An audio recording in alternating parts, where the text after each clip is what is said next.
मालिनी के लिए बड़ा काम करेंगे पीएम मोदी। लोकसभा चुनाव से पहले हेमा के लिए मथुरा आएंगे मोदी। क्या तीसरी बार चुनाव लड़ने को तैयार हेमा? पीएम का दौरा हेमा के लिए कितना खास?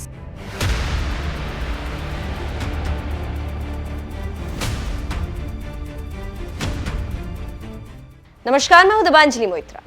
देश में अगले साल लोकसभा चुनाव होने वाले और चुनाव से पहले देश के प्रधानमंत्री नरेंद्र मोदी हेमा मालिनी के संसदीय क्षेत्र मथुरा का दौरा करने वाले। 23 नवंबर को श्री कृष्ण की नगरी का दौरा पीएम मोदी के लिए कई मायनों में बेहद खास है। लोकसभा चुनाव से पहले राजनीतिक रूप से भी उनका ये दौरा काफी अहम है। पीएम मोदी 23 नवंबर को ब्रजराज उत्सव में शामिल होने वाले। बता दें कि मथुरा में 14 नवंबर से 27 नवंबर तक चलने वाले ब्रजराज उत्सव में कृष्ण भक्त मीराबाई पर आधारित नृत्य नाटिका को हेमा मालिनी प्रस्तुत करेंगी। बताया जा रहा है कि मथुरा में पीएम मोदी का ये दौरा बीजेपी सांसद हेमा मालिनी की चुनावी तैयारियों को नई धार देगा। दरअसल 2014 और 2019 में मथुरा से सांसद चुनी गई हेमा मालिनी तीसरी बार भी चुनावी मैदान में उतरना चाहती है। वो कई बार बातचीत के दौरान ये कह चुकी हैं कि वो पूरी तरह से फिट हैं और पार्टी चाहेगी तो जरूर चुनाव लड़ेंगी।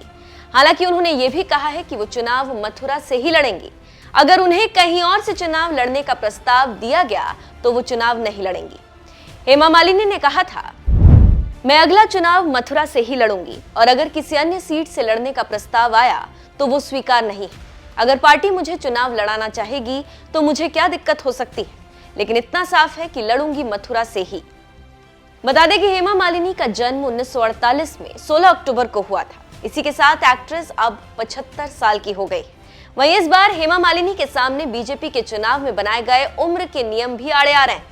दरअसल 2024 के लोकसभा चुनाव में कई दावेदार मैदान में आ गए। कुछ दिनों पहले बॉलीवुड एक्ट्रेस कंगना रनौत ने लोकसभा चुनाव लड़ने का हिंट दिया था। कंगना ने कहा था कि भगवान श्री कृष्ण की कृपा रही तो जरूर चुनाव लड़ेंगी। कंगना के इस बयान के बाद से ही ऐसी चर्चा है कि एक्ट्रेस मथुरा की सीट से चुनाव लड़ सकती। इतना ही नहीं, कंगना के अलावा महाभारत में भगवान श्री कृष्ण की भूमिका निभाने वाले नीतीश भारद्वाज का नाम भी चर्चा में। वहीं कुछ स्थानीय नेता भी कतार में।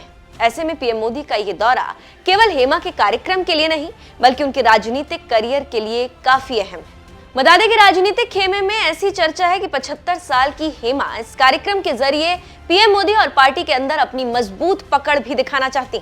अब लोकसभा चुनाव में कुछ ही महीने रह गए। ऐसे में ये दौरा हेमा के राजनीतिक कद से जोड़कर देखा जा रहा है। जाहिर है कि प्रधानमंत्री का संबोधन भी इस पूरे दौरे में काफी अहम होगा। टिकट मांग रहे दावेदारों को पस्त करने के साथ ही हेमा मालिनी की चुनावी तैयारी को भी पीएम का दौरा नई धार देगी। इस कार्यक्रम में हेमा मालिनी की मजबूत पकड़ भी पीएम मोदी को देखने को मिल सकती है। ऐसा भी कहा जा रहा है कि पीएम का संबोधन भी हेमा के भविष्य की राजनीतिक दिशा तय कर सकता है। 2 बार मथुरा की सांसद रह चुकी हेमा को पीएम मोदी फिर से इस सीट से चुनावी मैदान में उतार सकते हैं। नीतियों के मुताबिक 75 साल की उम्र पार करने वालों को टिकट देने में पार्टी संकोच करती है। हालांकि मध्य प्रदेश और राजस्थान के विधानसभा चुनाव में बीजेपी ने कुछ उम्रदराज लोगों को राजनीतिक रण में उतारकर उम्र की सीमा की बाध्यता खत्म करने के संकेत दिए। ऐसे में बीजेपी हेमा मालिनी को एक बार फिर से मथुरा की सीट से चुनावी मैदान में उतार सकती है। वैसे आपका इस खबर पर क्या कहना है, हमें कमेंट करके जरूर बताएं।